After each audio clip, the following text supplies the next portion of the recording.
Hello all from Plant Reviews. Today is the 7th of March. It is kind of a sunny day but with some grey clouds, so I would say typical bit of a crazy weather for March. And I'll talk today about probably my favorite Narcissus for fragrance. That is the Narcissus Odoratus. That in Latin means smelled, and actually probably for fragrance I would say that it's difficult to choose among daffodils for the fragrance, especially the Tazettas, to which this group this daffodil belongs. But I would say that for the perfume that this daffodil gives, this one is probably the favorite of all my daffodils, and definitely in my top 10 fragrant flowers. Actually, I should make a video about my top 10 fragrant flowers. Would be difficult to tell, but yeah, definitely. And well, definitely this daffodil will be in that top 10. I'll start talking obviously about this plant in general. So this is a daffodil, a narcissus that, as all narcissus, grows from bulbs. It is not very common to find in garden centers. However, you can find quite often online. For example, I bought this daffodils from Hythe Lilies.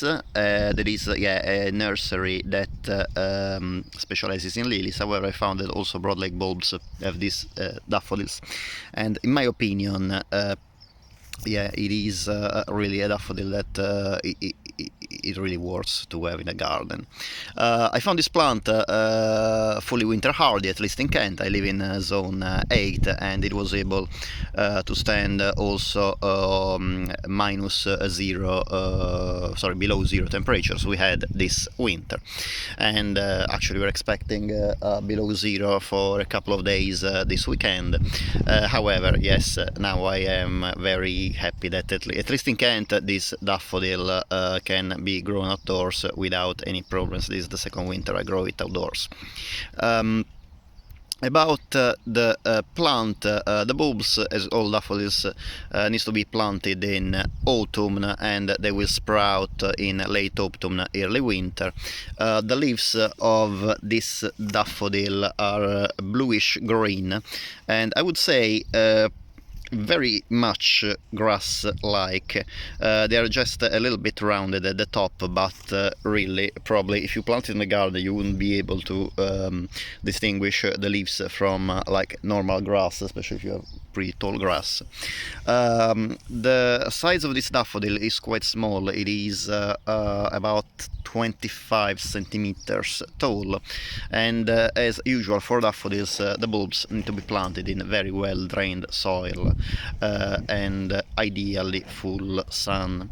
The flowers are pretty small. I found that this daffodil can have up to 6 flowers per stem, or maybe more, but honestly, my plants never produced more than 2 flowers per stem. Indeed, as you can see, they all produced just 2 flowers per stem. The flowers resemble a lot the Narcissus caniculatus. They have a white perianth, really bright white, and very much contrasting with the perianth is the gorgeous bright yellow, almost orange cup, I would say. And the size of the flowers is pretty small. I would say that it is probably 3.5 centimeters.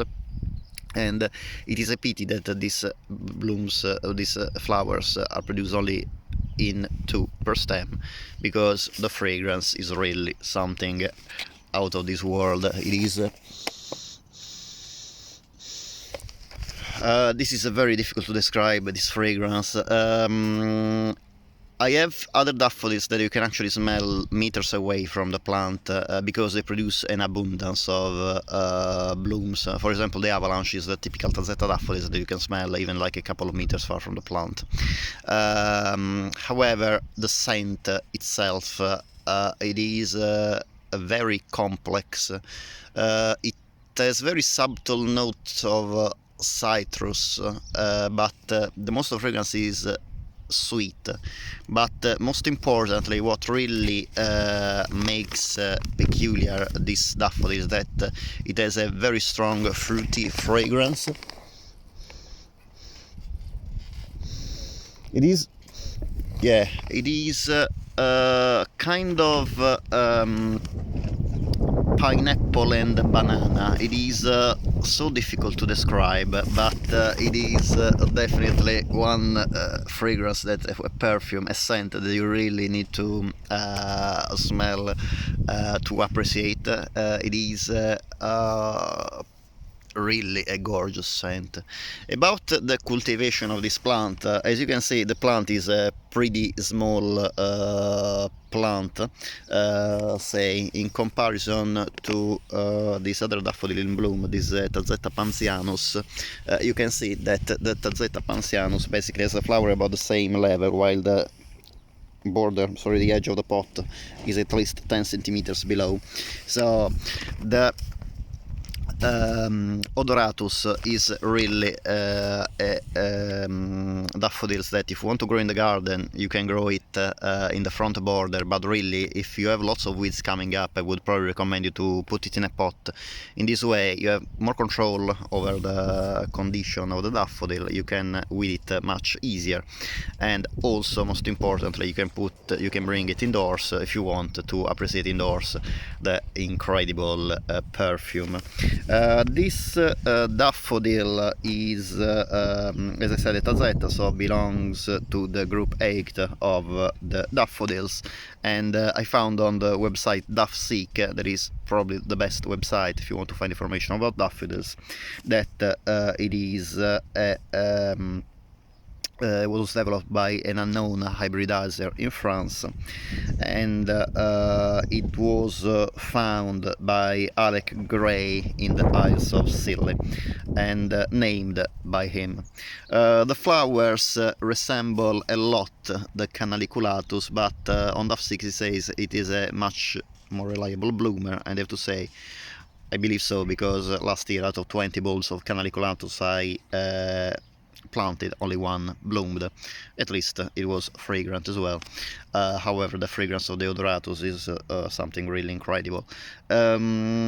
As I said, there is an unknown hybridizer in France that developed this daffodil, according to DaffSeek, so I'm not too sure what if it is a hybrid or a variety selected from a Tazetta or a Canaliculatus daffodil. However, what I can say is that if you love fragrances, this is a plant that really I have to recommend you to buy, because even if the size is pretty small and it produces only 2 blooms per stem, the fragrance is really something outstanding. I never found any other daffodil that has a fragrance so complex and so pleasant, even if obviously this is my nose, so every nose is different, every person is different, so you might have different opinions about it. Anyway, definitely if you have if you love fragrant granders and you love fragrant plants, give this one a shot. I am 99.999% sure that you won't be disappointed. And actually, if you have a favorite daffodil for fragrance, I would really love to know it. Please write in the comments down below, so I can obviously know more about fragrant daffodils. I have a few fragrant daffodils already, but obviously there's so many varieties, and hybrids that I suppose nobody can't know everything about fragrant daffodils anyway. As usual, thanks very much for watching this video. I hope you liked it, and if this is the case, it would be great if you give a thumbs up. Also, if you like this video and you liked my other videos in my YouTube channel, it would be great if you can please subscribe. In this way you support me to grow my channel and make more videos and share more information with you about the beautiful plants I have in my garden, most of which are very fragrant as well. As usual, thank you very much for watching, and I hope to see you next time. Bye.